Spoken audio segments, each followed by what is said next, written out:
Good afternoon. When I give a general tour to visitors to the cathedral, I frequently start by saying there are 5 major art forms in the cathedral, and you will see all 5 during the tour. One is stained glass, stone carving, wood carving, needlepoint, and wrought iron. But we're so dazzled by the beautiful windows that many people never even realize that there are wrought iron works in the cathedral. And yet it has a major collection of wrought iron.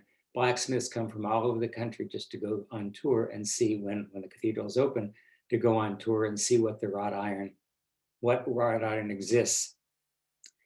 So I'm going to concentrate on wrought iron today, but I also decided to concentrate on Nol Putnam, a blacksmith, for a couple of reasons.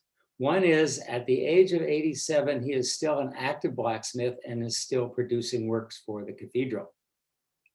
The second reason is that his 3 most important works in the cathedral are gates, but they're located in a place that's not open to visitors. It's not open to the public. However, we have wonderful photographs of his gates, and we're going to go there in a few minutes to see the gates in some detail. Nol was born in Massachusetts. He's a teacher by profession, but through self-teaching, he became a blacksmith, and he has his workshop in Huntley, Virginia, that's west of Washington, D.C. The workshop is called a forge. He has won various awards for his work, and he himself has said that the cathedral is like Mecca for blacksmiths because it has such a fine collection of ironworks. So I'm going to show you first some candlesticks that he's made, or candle stands. Then I'm going to show you some handrails, and then we'll go downstairs into the crypt and see his gates. I'm going to spend a couple of minutes right here to talk about what a blacksmith does. So here is Nol Putnam in his forge. The fire you see on the right-hand side is also called a forge, and it's lighted by bituminous coal, which you can see right here on the side. Now, a blacksmith receives iron usually in long rods, and you can see that in his left hand. So to start his work, he puts the end of the rod into the fire, and it has to get to about 2,000 degrees Fahrenheit for it to be malleable enough so he can work on it. So he has just taken out this and he's pounding on it. You can see it's still bright red, but he only has about 50 seconds to do his work before the iron cools down, and he has to put the iron back in the fire, heat it up again, and then continue to work.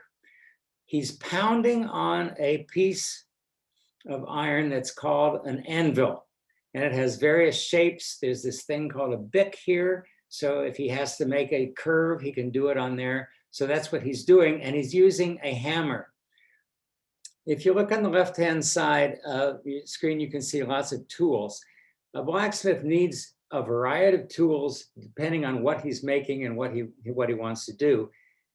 And so it's typical for a blacksmith to have hundreds of tools, many of which he's made himself. Now, when I talk about blacksmiths, I'm going to say he, but there are female blacksmiths also active in work. So let's move from this slide. And I'm going to give you some terms that you will hear me use during the presentation. Blacksmith, the black comes from the color of iron ore, which covers a major part of the planet, and smith from the verb to smite or hammer. I already mentioned that the place where the blacksmith works is called a forge.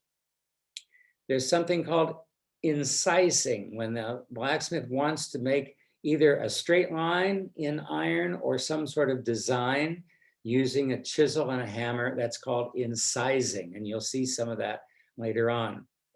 Another term is nodes. Sometimes there's a straight piece of iron, like for a leg of something, but there's a node or a bulge in the middle of it just to make it more interesting to the viewer. Very important, I'll talk a bit about rivets. And these are metal bolts or pins with a head on one end, and they're used to hold pieces together.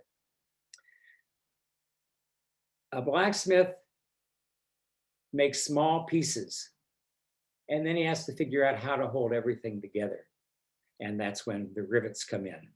Also, another thing he uses are called collars or bands or wraps, and these also hold things together. There's also something called a C scroll, and it's designed that looks like the letter C. And you'll see that as we move around. So these are some terms that you'll hear me use as we go on. So the first thing I'm going to show you is a candlestick that he made. He's made 4 of these. They move around the cathedral, so you're never quite sure where you're going to see them. But I'm going to show you 2 in detail. The 4 of them are very similar. At the top, this is to look like a crown. And immediately you can see, I'm going to point to it, twisted. And that's a piece of iron that has been heated up and twisted simply to look more attractive than a straight line. And you can see some leaves here. Go down to the middle, and these are the nodes that I mentioned, bulges in straight iron just to look attractive. And you can actually see, if you look carefully, you'll see some incising here that Nol has done. And down at the bottom, these are 3 feet to hold up the stand, but also look where I'm pointing. The 4 candlesticks are quite similar, except for these little things at the bottom, and those are crosses, and each candlestick has a different cross. This is called a Celtic cross. The next one is a bishop's cross. The next is a crusader's cross. And the last is a Maltese cross. Nol chose these because these 4 crosses are available to be seen elsewhere in the cathedral. Now we're going to move to another location and look at handrails. Nol has made several handrails for the cathedral. I'm going to show you a slide that has 3 different pictures of it. You can see twisted iron right here. You can see a clasp here holding things together. You can see a rivet up here. The rivets are all incised. They're blunted at the end and incised to look pretty. So those are handrails. Now I'm going to take you downstairs. There's a place in front of you called a Columbarium. People who have died and been cremated have their ashes put in funeral urns, and there are chambers in there that you can't see yet, but that's where the ashes are put in the walls. So this first gate is not Nol Putnam's. It's done by a man named Samuel Yellen, who's probably the most renowned blacksmith who's worked in the cathedral. He was a master blacksmith, had his forge in Philadelphia. He died when he was in 1945. So all his work is at the east end of the cathedral, which was under construction during his life. But this is a wonderful gate. When I show this to blacksmiths, they spend lots of time looking at every inch of it because they say it's so well done. If you look on the left, you can see the design of the gate, and it looks like swords or something up here, but those aren't swords. If you look on the right hand, those are stags, and those are the antlers that you're seeing of the stags. The stags are there, we say, showing faithfulness, waiting for the resurrection. These are so well done. You can't see it here, but if you got close to these faces or these heads, you'd see that there's a tongue in each one of those spaces. Notice here a rivet also holding pieces together. So now we're going to go into the Columbarium, and this is a main gate that Nol has done. It's called the Folger Gate. It has 42 flowers and 204 leaves to it. It weighs 1,200 pounds. It's denser at the bottom and it gets a bit lighter as you go up to the top. And it represents growth, rebirth, and resurrection. This is a double-sided gate, and in a moment you'll see the other side of the gate. And over on the right-hand side, this is just another picture of the gate, and you can see more detail. You can see the flower, the leaves, and the flowers there. And in the background, you can see these circles here.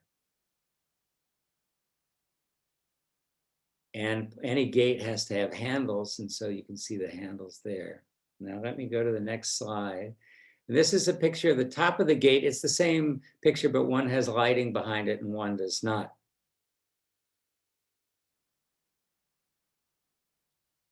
Now let's look carefully at one of the flowers here. Now, the blacksmith has to make each piece of the flower and then put it together by soldering or using rivets or something. So here you can see a rivet that's been incised to look attractive. Here's a tiny rivet holding two pieces together. And over here are those clasps that I talked about, or wraps that are holding pieces together. Now, sometimes blacksmiths like to do something comical, and then notice the rivet over here, where you can see it over here, is a Yoda face. And there are other rivets that Nol has used his family's initials to put them in there. So you can see lots of incising here, this line or this circle here. So here's another picture. Now you're looking in this case in the back. So this is the back side of the gate.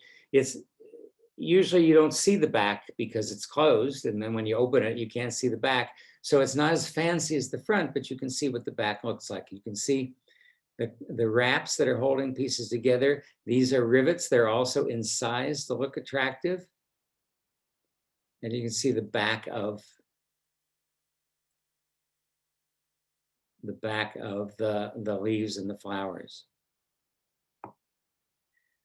All right, oops.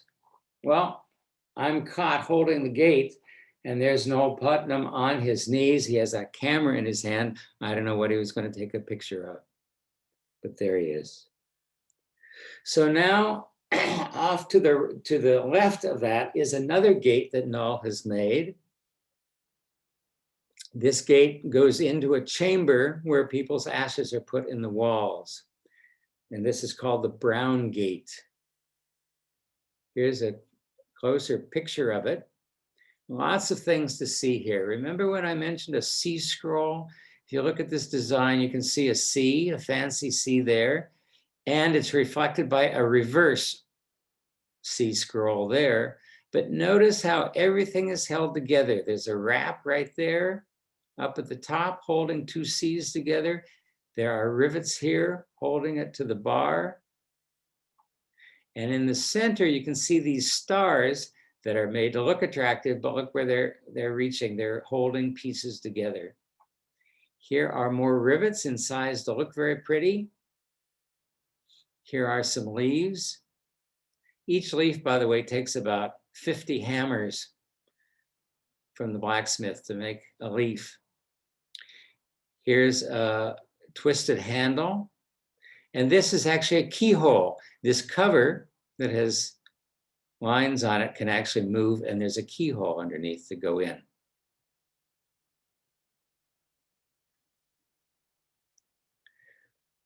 Here's a closer view of the bar in the middle with the leaves. You can see all these rivets here. More wraps.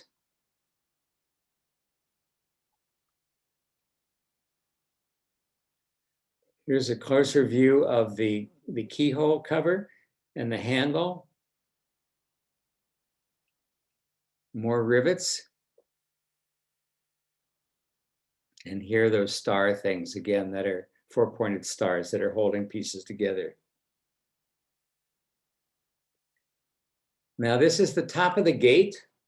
Notice that there are 5 straight pieces of iron here, but each one has been twisted near the top just to make them more interesting.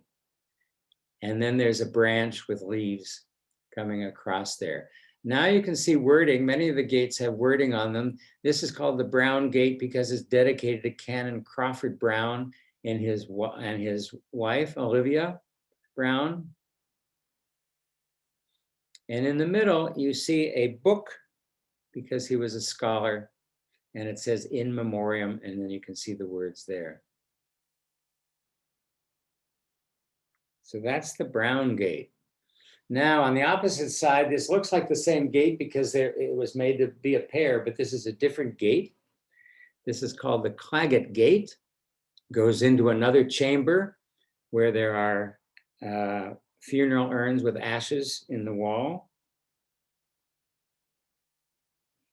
Now you can see this is somewhat similar in that there are these 5 pieces, straight pieces that are twisted, and another branch with leaves. But here in the middle, there are leaves, and this is a flower, a rose. And it says, in memory of Nancy Leiter Claggett. I'm going to get closer here to the flower, the rose. Each petal of the rose is done separately by the blacksmith, and then he has to assemble them into the flower, usually by soldering things together. And you can see here, there's a simple rivet holding a leaf onto the arch here. The donor, the person who donated the money to create this gate for Nancy Claggett, was wanted to have a rose in there and was very pleased that this was a yellow rose. Well, it doesn't show very much yellow now, but Nol said it was a good thing that the donor wanted a yellow rose because that's the only color he could create without painting. Excuse me.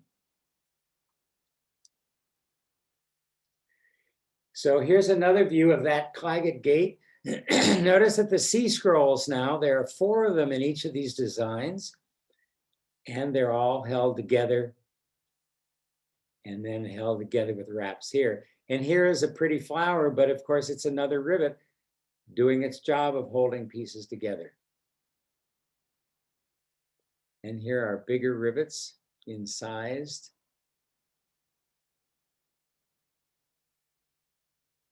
So there you've seen Nol's 3 main gates.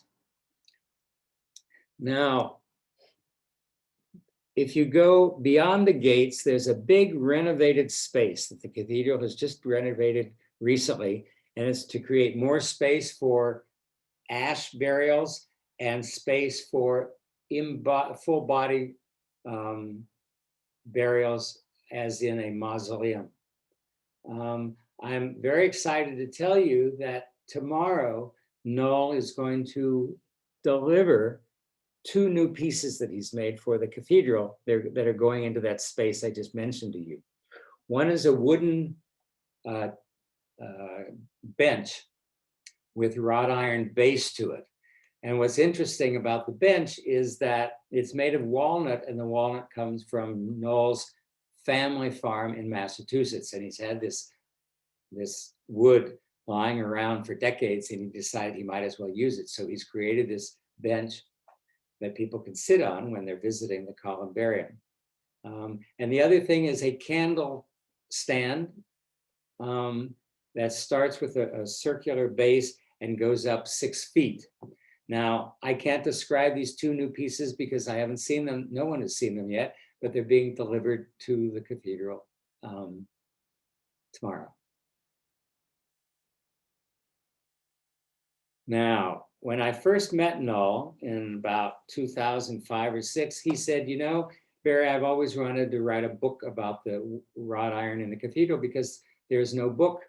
And I said to him, well, I'm learning all about wrought iron and the wrought iron in the cathedral. Why don't we get together and write a book? So Nol, 2 other docents, and I collaborated in creating this book called Beauty in the Shadows. In the shadows because people tend not to look at the wrought iron when they're in the cathedral. Nol, whose name you can see on the book, is the main author. He's responsible for all the writing in it. Two other docents and Nol are all photographers and took all the pictures from there for the book. And I was the research assistant, did lots of research in the archives. This book is available from a publishing company called bluemoonpress.org. If you're interested in buying it, it's a beautiful book, I must say. Here's just a short biography that you already heard about me. I've been at the cathedral for 20 years. And so that's the end of my presentation, but we are now open for any questions you would like to ask. I know we have a couple of questions. I called you Nol. Hi, Barry. We have a couple of questions queued up for you. The first one is wondering if you could describe in more detail the motions needed to make the twisted pieces.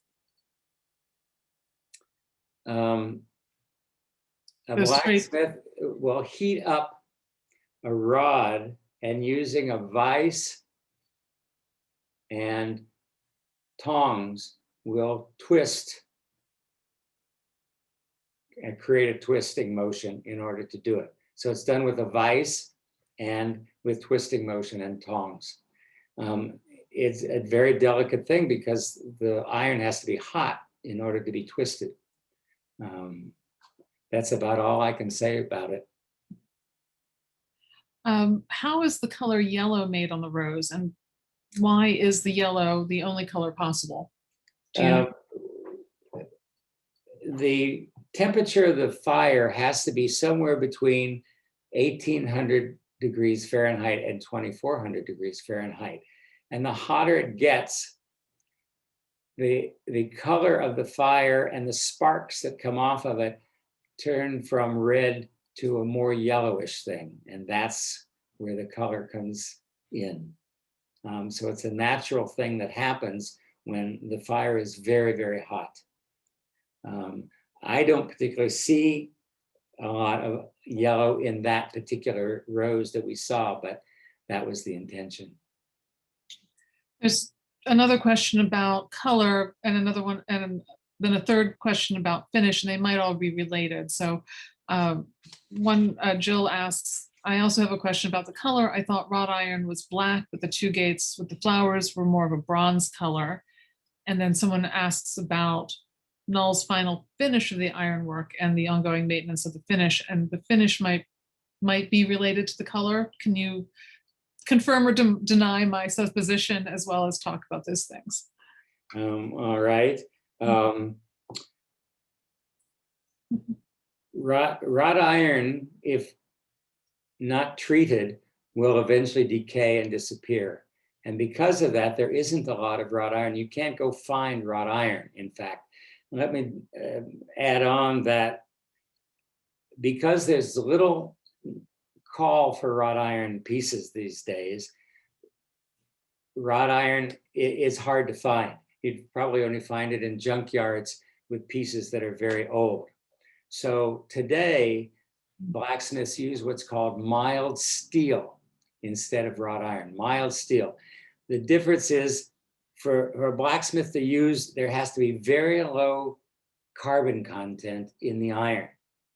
And by a small amount, I'm saying maybe 0.5%, 0.5% of carbon.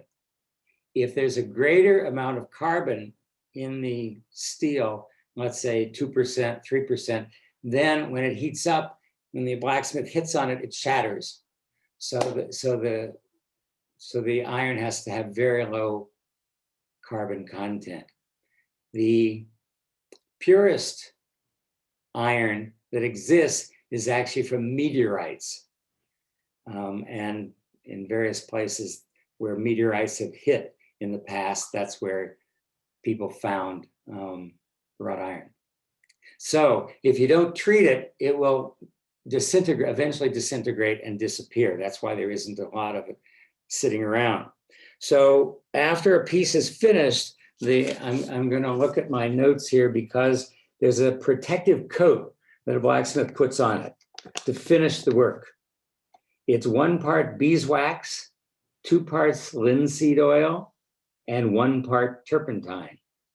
And you mix that all up and heat it up and apply it onto the wrought iron. And that helps preserve it.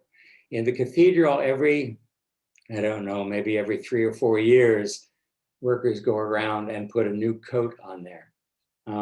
Because it goes on wet and one night, it sometimes accumulates dust. I don't know whether you saw in any of my pictures, there's some dust that you could see, but it has to be renewed periodically to maintain the wrought iron.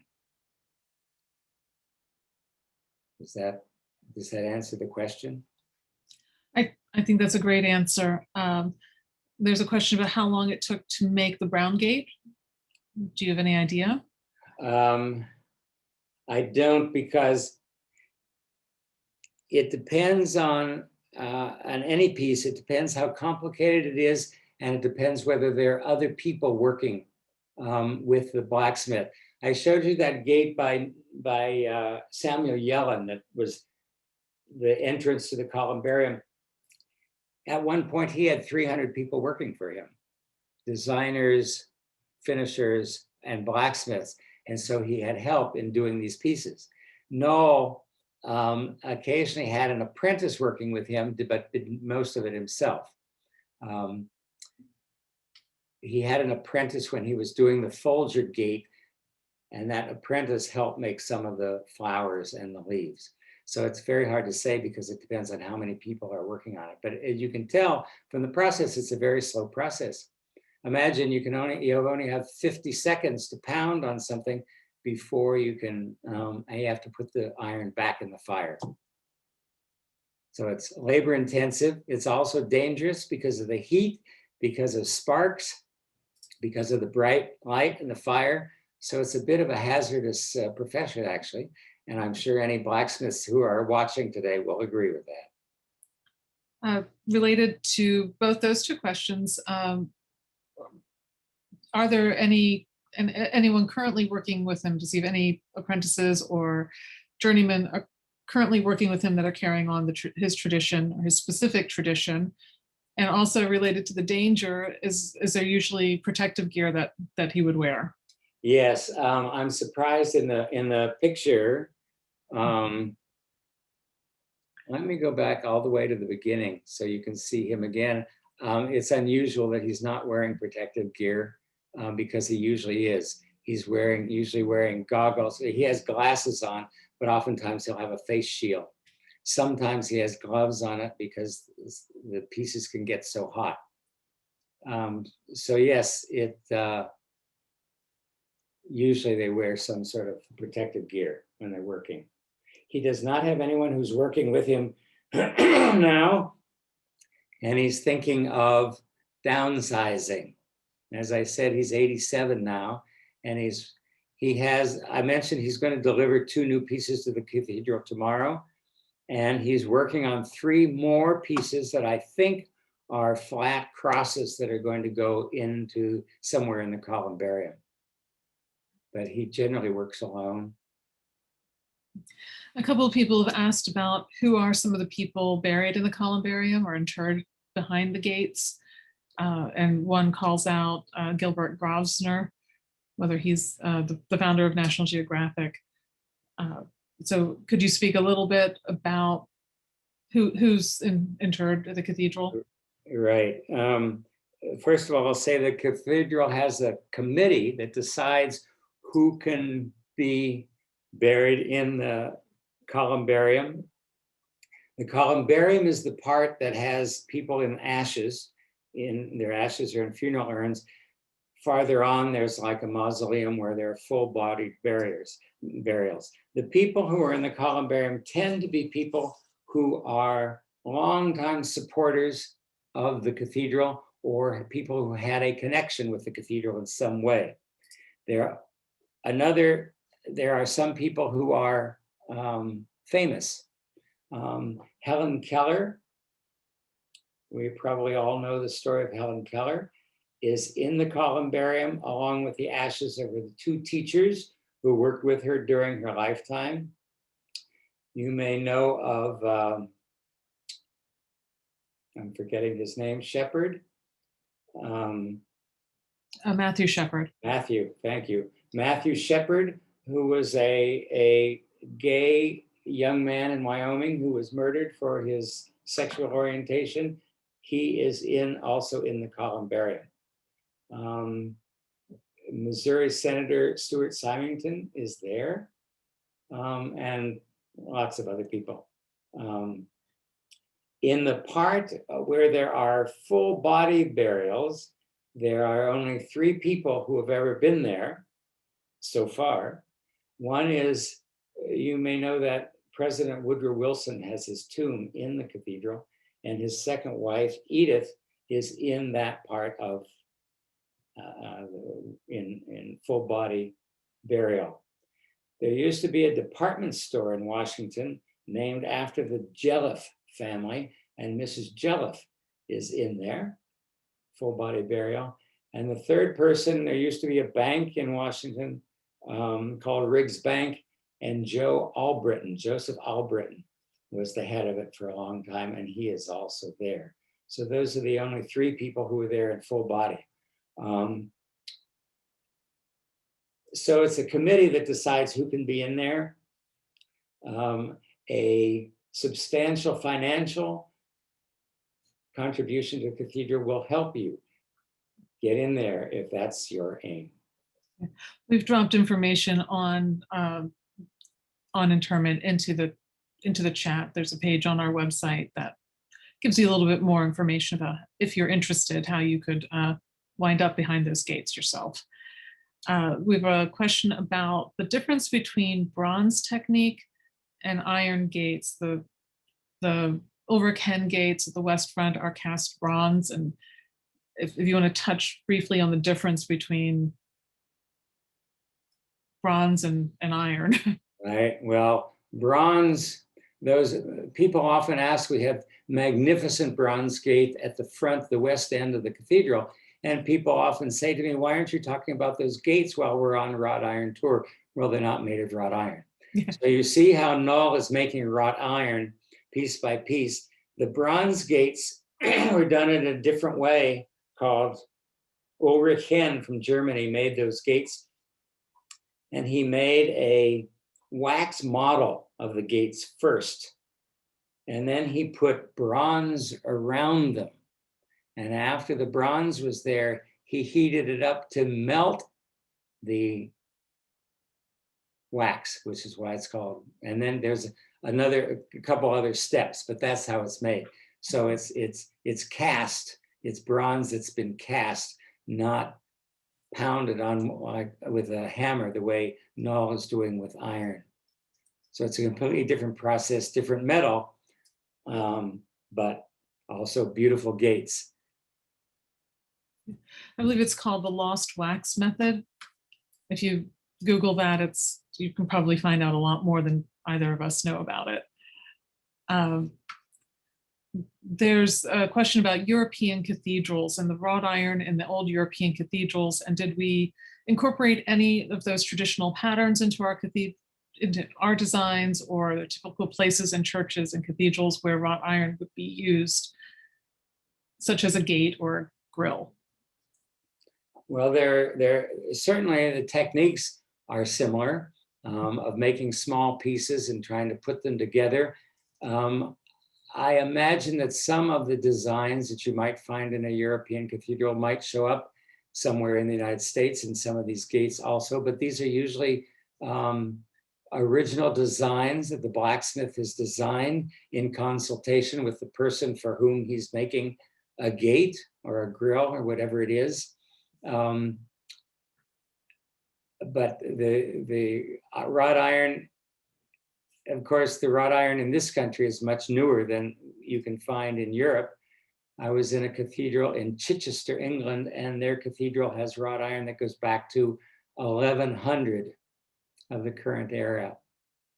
When this leads me to say that if Nol has a commission, as he has had many commissions at the cathedral, he makes a sample, he makes a design after talking to the cathedral, where is this gate going to go? What's the purpose?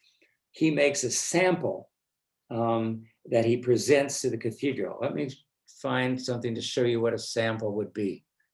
While you're doing that, I'm just going to jump in and say we get this question a lot in reference to the cathedral's architecture, and that is what European cathedral did you copy or are you based on? And like the cathedral itself, the gates are an original design. It incorporates elements of the traditional techniques and the traditional styles of Gothic architecture and the traditional techniques of stained glass making and wrought iron and wood carving, but each of the applications is original and unique to Washington National Cathedral. We don't have any copies of something that exists somewhere else. Right. So when Nol was working on this gate, for example, he created a design like this square here. And that's what he presented to the cathedral, and a committee decided whether that was all right or wasn't all right.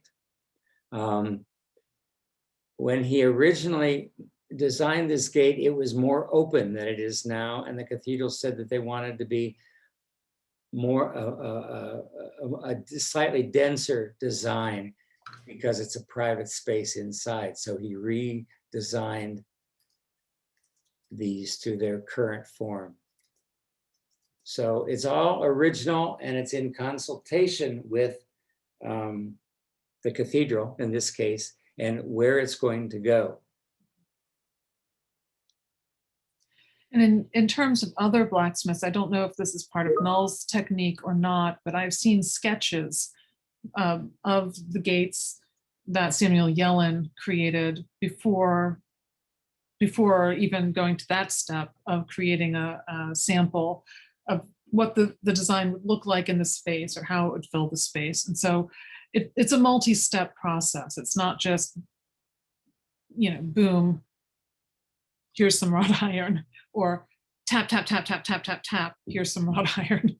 Yes, it can take weeks, it can take months, Yeah. Even more than a year to do some of these complicated things. Remember I mentioned that there are over 200 leaves in this particular gate, and each one is done individually. So it takes a very long time to do. So it's all original design. We're down to a last handful of questions, and Elizabeth, who's a silversmith, would like to know more about the process of soldering iron, because she knows from her experience that not all metals can be soldered. So do you have any more insight to that? Not much, but sometimes blacksmith will use soldering or welding things together. So it is possible, but blacksmiths tend to use rivets more than soldering. But for example, the rose that you saw has to have some sort of welding or soldering together of the pieces to hold together that rose. And then again, another question about the color of the candlesticks versus the color of the Claggett and Brown gates, which appear to be more brownish than blackish. Do you think are we looking at different materials, different age, or different lighting? I'd say to a great extent, it's different lighting and how long the blacksmith took working on them. But, I mentioned at the beginning that blacksmith black is because iron ore is in black, but you can see that it can be in different colors, but it depends on how he's worked it, and the lighting very much affects. And so the candlesticks you saw are in bright light all the time, and so they look much lighter. Sometimes, especially outdoors, you'll see that wrought iron has been painted. We don't paint our wrought iron in that way, but I've been to like the University of Pittsburgh, which has a lot of Samuel Yellen wrought iron, and outdoors they've painted it all black. And so it could be that there's a coating on it, or if you go up and you see some wrought iron and it's not a natural metallic finish, there could be other treatments to the surface.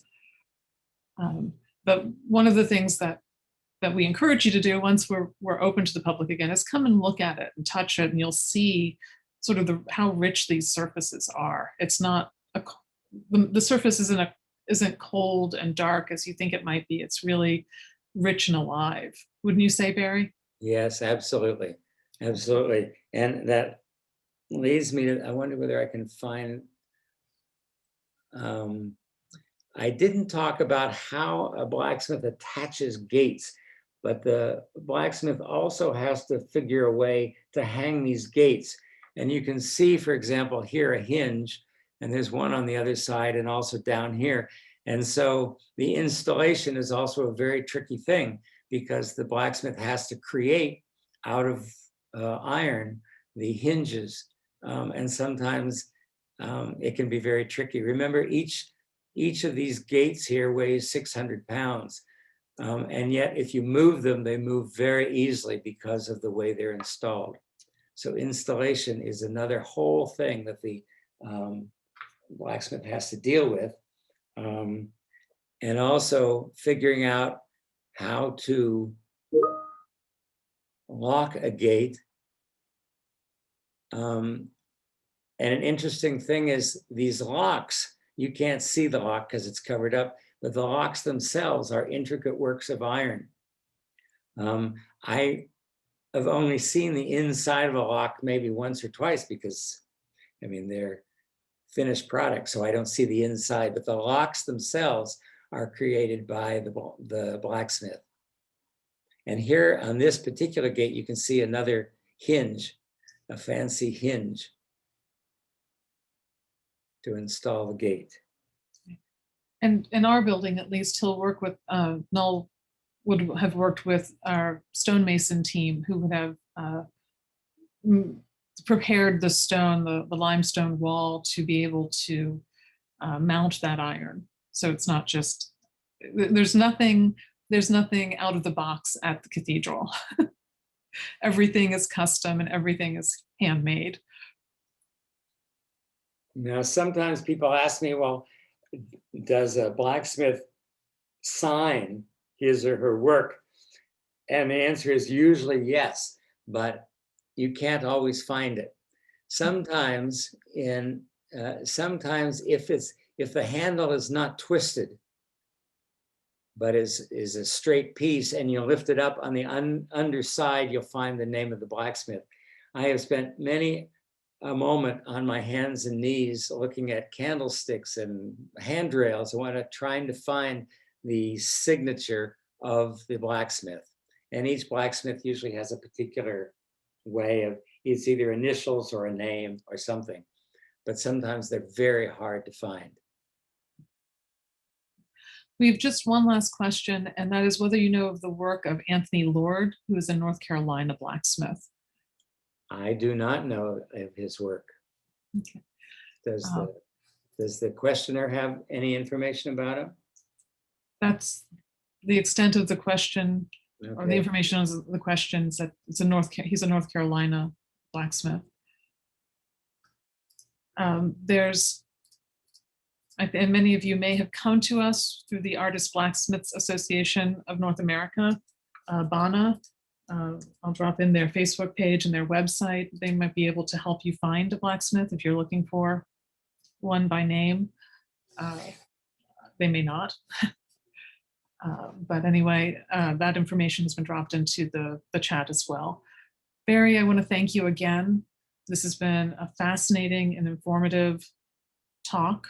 I think we could spend hours and hours exploring all of the different blacksmiths in the cathedral. How many, do you know off the top of the head, the work of how many blacksmiths are represented within the cathedral? I've never counted, but probably about 15.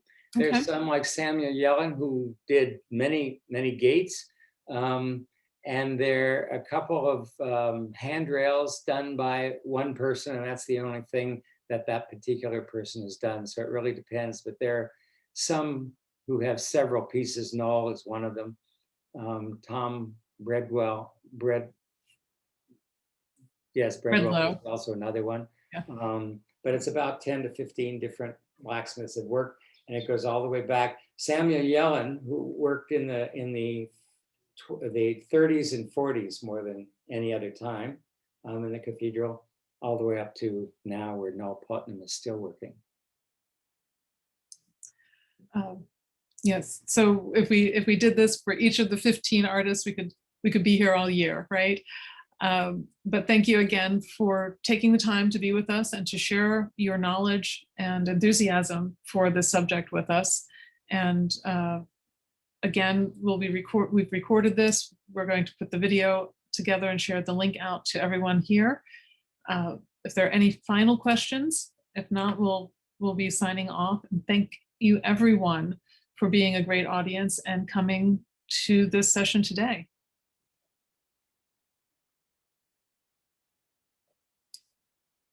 It sounds